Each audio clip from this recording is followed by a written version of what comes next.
The world's most famous car hides secrets that go far beyond its smokescreens and ejector seats.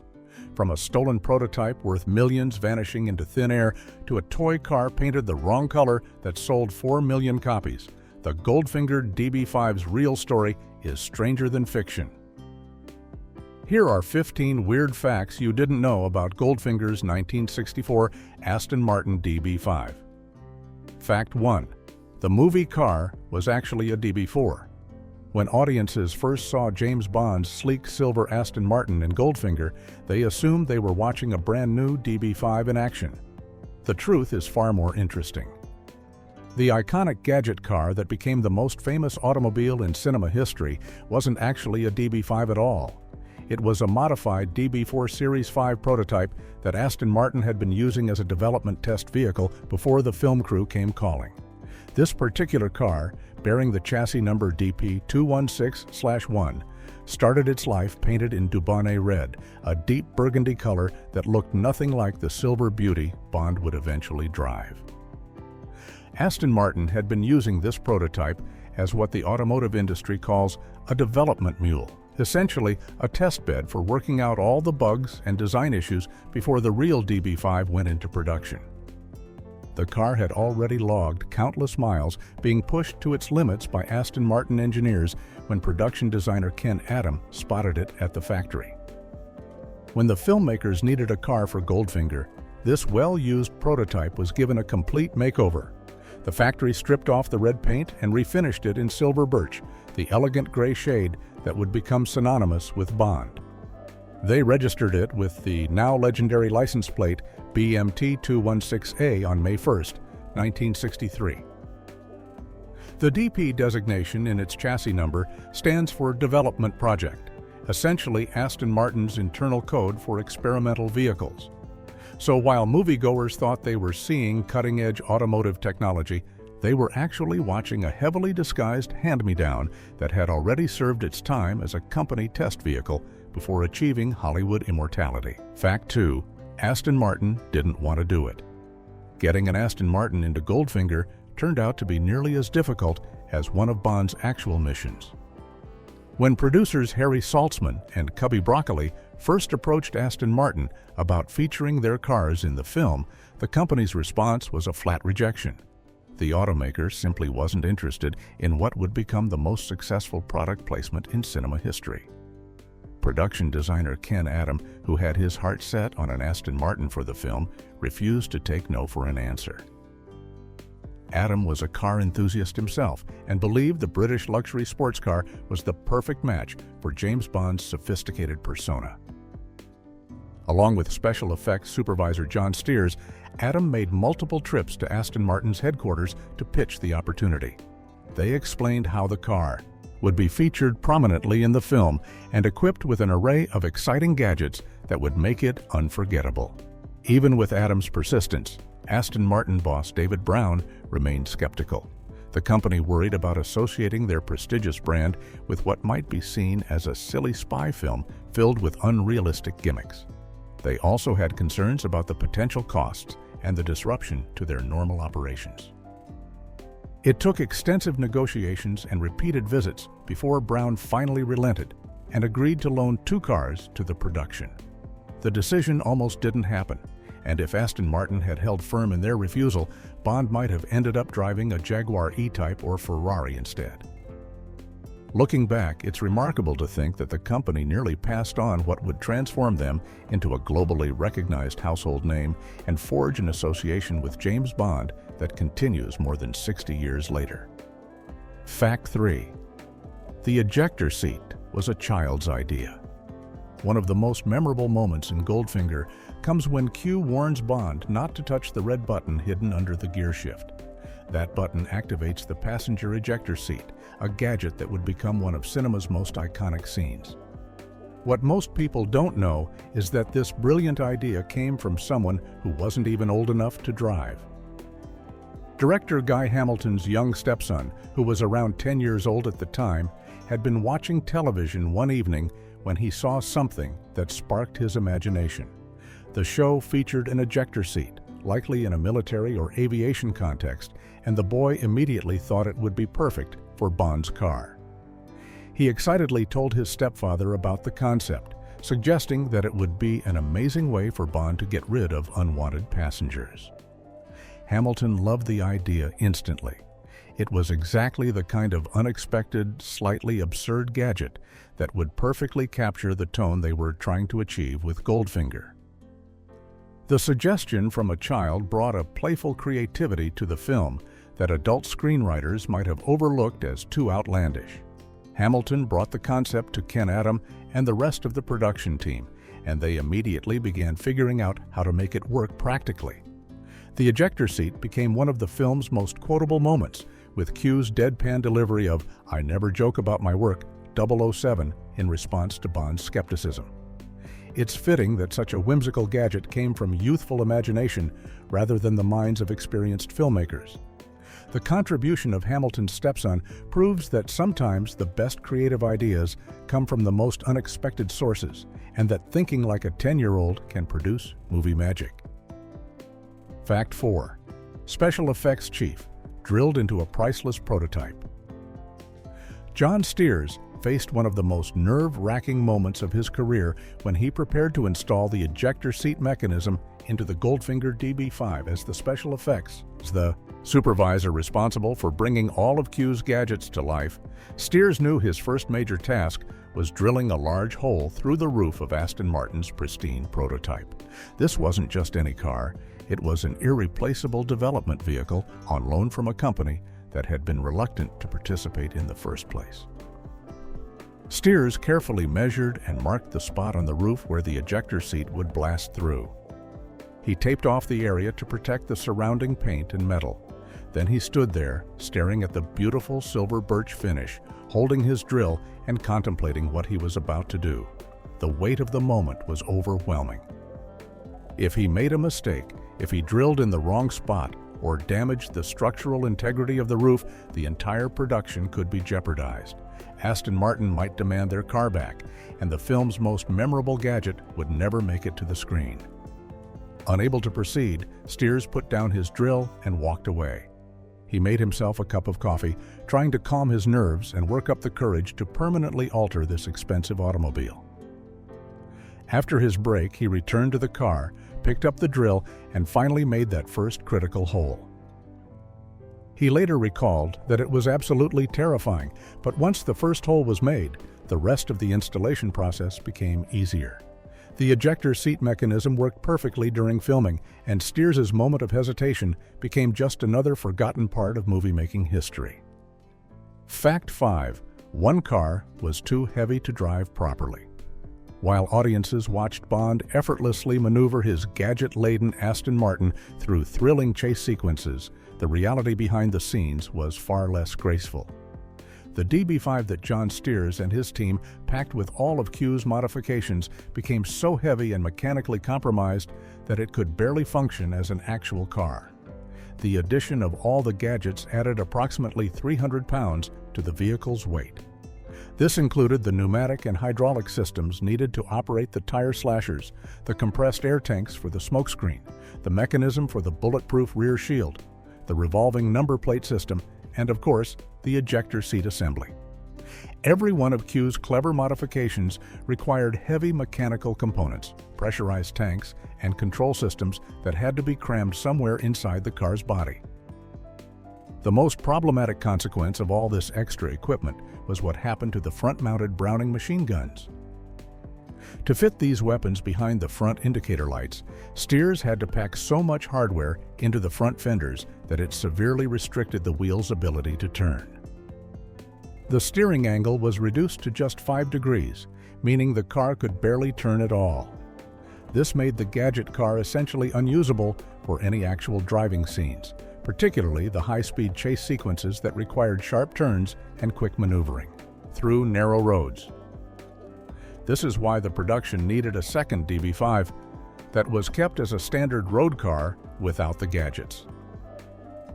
That lighter, more nimble vehicle was used for all the actual driving scenes where Bond needed to chase villains or navigate mountain passes. The heavy gadget car only appeared in close-up shots where the modifications could be clearly seen and demonstrated for the camera. Fact 6. the Corgi toy was painted gold by mistake. When Corgi Toys rushed to get their James Bond Aston Martin DB5 model into stores for Christmas of 1965, they made a color choice that seemed like a potential disaster but turned into pure marketing gold. The toy version of Bond's car was painted a bright metallic gold instead of the silver seen in the movie, and the reason had nothing to do with creative vision. Corgi executives had approved the DB5 for production and were shown factory samples painted in accurate silver to match the film car. However, when they examined these silver prototypes, panic set in. The unpainted metal finish looked cheap and unimpressive to their eyes, more like bare metal that had simply skipped the paint booth rather than a premium toy worth the asking price of 10 shillings. With Christmas rapidly approaching and production deadlines looming, there was no time for lengthy discussions or market research. The decision-makers at Corgi made a snap judgment that would have lasting consequences. They ordered the entire production run to be painted gold instead of silver. Their reasoning was twofold. First, gold paint would make the car look more special and valuable as a toy, justifying the higher price point. Second, they rationalized that since the previous year's Bond film was called Goldfinger, painting the car gold would create a nice thematic connection that children and parents would appreciate. What could have been seen as a glaring error in accuracy instead became one of the toy's most distinctive and beloved features. The gold DB5 stood out on toy store shelves and became instantly recognizable. Collectors today specifically seek out the original gold versions, which command premium prices at auction compared to the later silver models that Corgi eventually released. Fact 7. The toy outsold nearly everything.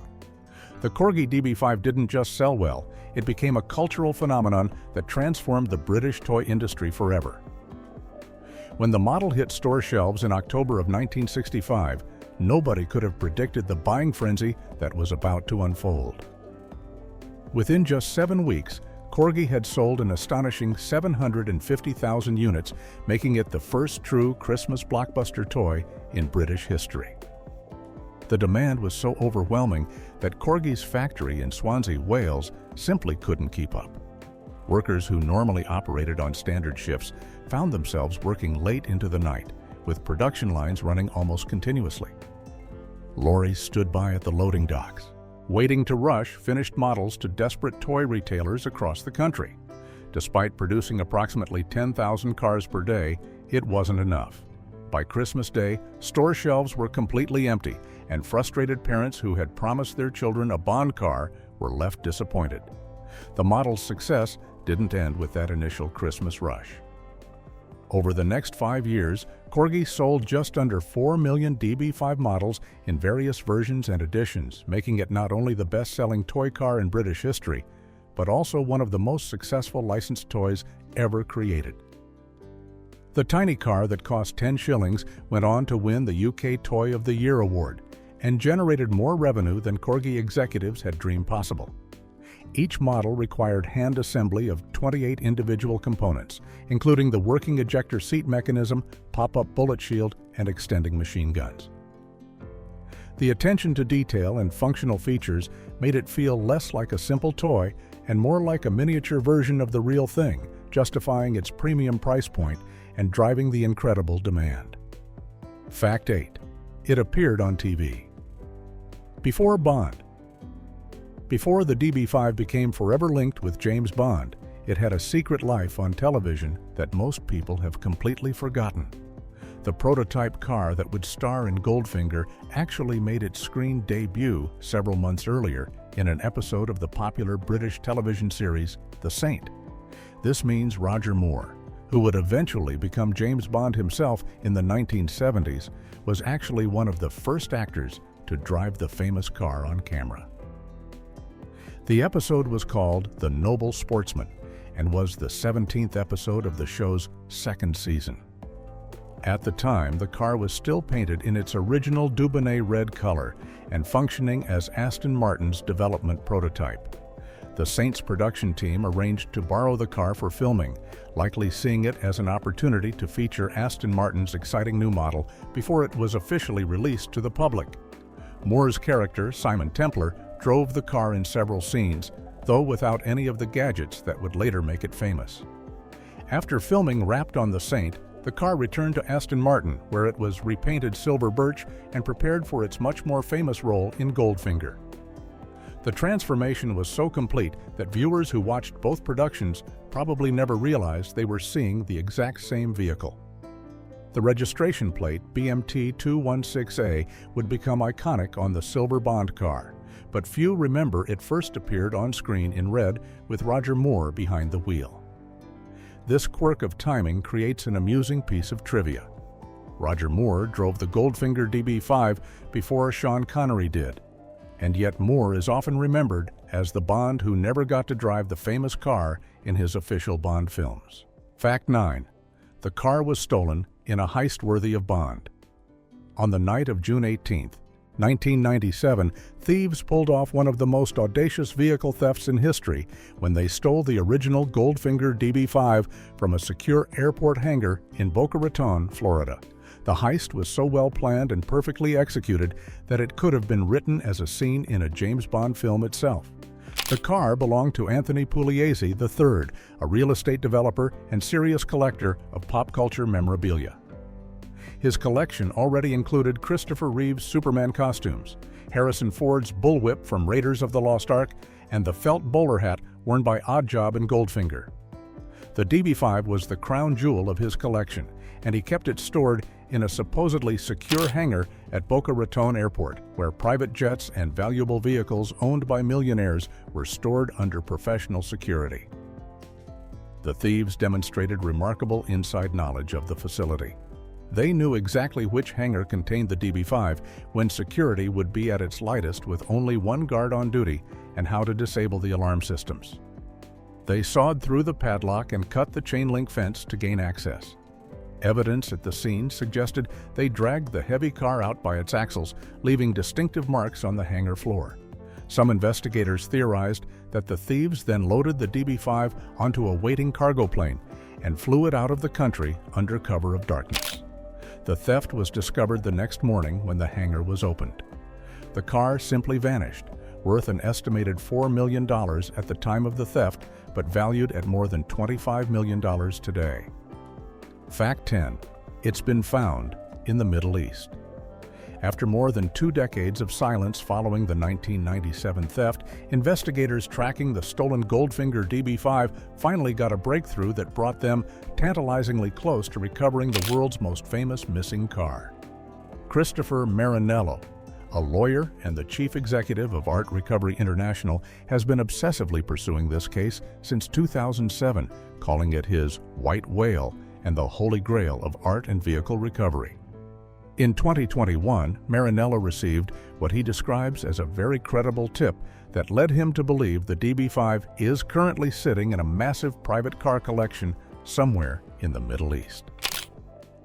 He won't publicly name the specific country for fear of compromising the investigation, but he's confident enough about his intelligence that he's been coordinating with local law enforcement agencies. The collector allegedly owns approximately 4,000 vehicles, with rows upon rows of Aston Martins, Lamborghinis, and Ferraris stored in climate-controlled facilities. What makes this case particularly complicated is that Marinello doesn't believe the current possessor has any idea they own stolen property. Ultra-wealthy collectors often acquire vehicles through intermediaries and dealers without conducting thorough due diligence on provenance. The car could have changed hands multiple times since the theft, with each transaction appearing legitimate on paper. Someone might have purchased the DB5 in good faith, completely unaware of its criminal history.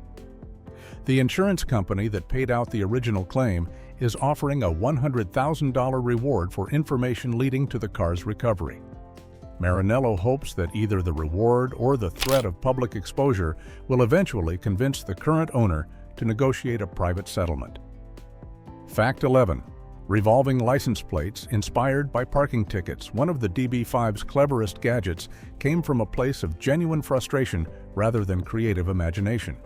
The revolving license plates that allow Bond to display different registration numbers from the UK, France, and Switzerland were suggested by director Guy Hamilton, based on his own experiences dealing with parking enforcement in London.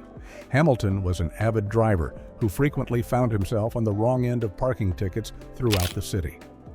Like many urban motorists, he grew increasingly annoyed at the frequency with which traffic wardens would slap citations on his windshield for minor infractions. During one particularly frustrating period when he seemed to be collecting tickets faster than he could pay them, Hamilton found himself fantasizing about a simple solution to his problem. What if he could just change his license plate and drive away, making it impossible for authorities to track him down? This daydream planted the seed for what would become one of the DB5's signature features. When Hamilton was working with Ken Adam and John Steers on developing gadgets for the car, he brought up his parking ticket fantasy as a joke. The team immediately recognized it as exactly the kind of practical yet playful modification that would feel perfect for Bond. It wasn't about flashy weapons or explosives. It was a clever way to cross international borders without attracting attention or to escape consequences after a minor traffic violation. The mechanism that Steers designed allowed the front license plate to rotate between three different registrations: BMT 216A for the UK, LU 6789 for Switzerland, and 4711 EA 62 for France. All three plates were registered as valid in their respective countries. Fact 12. Tire slashers. Inspired by Ben-Hur. When Ken Adam sat down to design the gadgets for Bond's Aston Martin, he drew inspiration from an unexpected source that had nothing to do with modern espionage or military technology. The iconic tire-slashing scythes that extend from the DB5's wheel hubs came directly from ancient Roman warfare, specifically from the chariot race sequence. In the 1959 epic film Ben-Hur, Adam had been captivated by the spectacular chariot race scene in Ben-Hur, which featured chariots equipped with spinning blades and spikes protruding from their wheel hubs. These brutal weapons were designed to shred the wheels of competing chariots and cause devastating crashes during the race. The visceral violence of these ancient weapons stayed with Adam, and when he began brainstorming ways to give Bond an offensive capability against pursuing vehicles, his mind went back to those Roman chariots. The concept of transplanting ancient warfare technology onto a modern luxury sports car appealed to Adam's sense of creative anachronism. It was simultaneously ridiculous and brilliant, taking a weapon that was over 2,000 years old and integrating it into cutting-edge 1960s automotive design. The tire slashers became one of the film's most memorable gadgets, deployed to devastating effect when Bond pursues Tilly Masterson in her Ford Mustang and proceeds to shred both her front and rear tires in a single pass. What makes this historical connection even more interesting is that the scythed chariots in Ben-Hur were themselves historically questionable. Most scholars believe such weapons were rare or possibly even fictional additions to the film, rather than common equipment in actual Roman chariot racing. So Adam was inspired by a Hollywood invention to create another Hollywood invention, both of which captured the public imagination despite their dubious historical accuracy. Fact 13. One auction car sold for a 759% markup. In August of 2019, during the prestigious Monterey Car Week auctions, one of the original Goldfinger DB5s crossed the block and shattered records in a way that perfectly demonstrates the incredible premium collectors will pay for genuine Bond vehicles. The final hammer price of $6.4 million represented a 759% markup over what a standard DB5 in similar condition would be worth. This particular car, chassis number DB5/2008/R, was one of two promotional vehicles that Aston Martin built after the film's release to tour the world, promoting Goldfinger and the subsequent Bond film Thunderball. Unlike the actual movie cars that were used during filming, these promotional vehicles were built by the Aston Martin factory, rather than having gadgets hastily installed by the film's special effects team. This meant all 13 modifications were engineered to higher standards and designed to function repeatedly for demonstrations rather than just working once for the camera. 6 bidders competed in a 4.5-minute bidding war that had the entire auction room holding its breath. The pre-sale estimate had been $4 to $6 million, and when the final bid came in at $6.385 million, it set a new record as the most valuable DB5 ever sold at auction. To put that premium in perspective, R.M. Sotheby's and Haggerty analysts calculated that standard DB5s in excellent condition were trading for approximately $740,000 at the time, meaning the Bond shoes. Provenance added almost $6 million in value. The winning bidder, who remained anonymous but was present in the auction room rather than bidding by phone, took home what many consider the ultimate piece of automotive cinema history. Fact 14. Continuation cars cost more than most houses. In 2020, more than 55 years after the last original DB5 rolled off the production line, Aston Martin announced a project so ambitious and expensive that it seemed almost absurd. They would build 25 brand-new DB5s, complete with fully functional Goldfinger gadgets, with each car priced at approximately $3.5 million before taxes. This made them roughly equivalent in cost to a luxury mansion in many parts of the world. The project required Aston Martin to essentially reverse engineer their own classic car. The team began by using industrial CT scanners designed by Siemens to digitally map every millimeter of an original DB5, capturing precise measurements of the body panels, chassis, engine components, and even the tolerances that had developed over decades of use. This data allowed them to identify and correct any age-related issues while maintaining absolute authenticity to the original design. Each continuation car requires 5,000 hours of hand craftsmanship by skilled artisans at the Newport Pagnell facility, the same location where the original DB5s were built in the 1960s. The aluminum body panels are formed using the same English wheel tools that shaped the original cars, then hand-beaten into shape over specially created polyurethane forms. Even the suppliers from the original production run were contacted, with ZF Friedrichshafen providing the 5-speed manual transmissions and Connolly Leather supplying the interior materials exactly as they did 60 years earlier. The real challenge was making all the gadgets work reliably in a single car.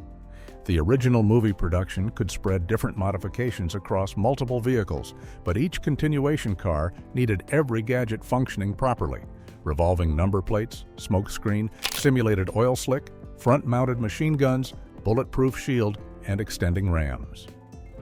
All except the ejector seat, which was deemed too dangerous. Fact 15. Sean Connery owned one until his death. Sean Connery's relationship with the Aston Martin DB5 came full circle decades after he drove it on screen, when the original James Bond actor decided to purchase his own example of the iconic car. In 2018, at the age of 88, Connery bought a DB5 for his personal collection, though not one of the actual movie cars from Goldfinger. This was simply a standard production DB5 that happened to be in excellent condition. The car Connery purchased was originally painted black, but he immediately had it repainted to snow shadow gray, a color that closely matched the silver birch finish of the famous Bond car he had driven on screen more than 5 decades earlier. This attention to detail showed how much the connection to that character and that vehicle still meant to him, even after playing Bond in 7 official films and becoming one of the most celebrated actors of his generation. Connery kept the car at his home in Switzerland, where he had lived for many years away from the spotlight. However, despite owning one of the most famous cars in cinema history and having the means to drive it whenever he wished, Connery rarely took the DB5 out on the roads. As he grew older, traveling became more difficult, and he spent most of his time in the Bahamas rather than Europe. The car sat in Switzerland, a beautiful but largely unused tribute to his legacy as James Bond. Connery passed away in October of 2020 at the age of 90 in the Bahamas. After his death, the DB5 he had owned for just 2 years was sold at auction by Broad Arrow Group in August of 2022. The car, still in pristine condition with very low mileage, sold for $2.4 million to an anonymous collector. to an anonymous collector, to an anonymous collector, to an anonymous collector.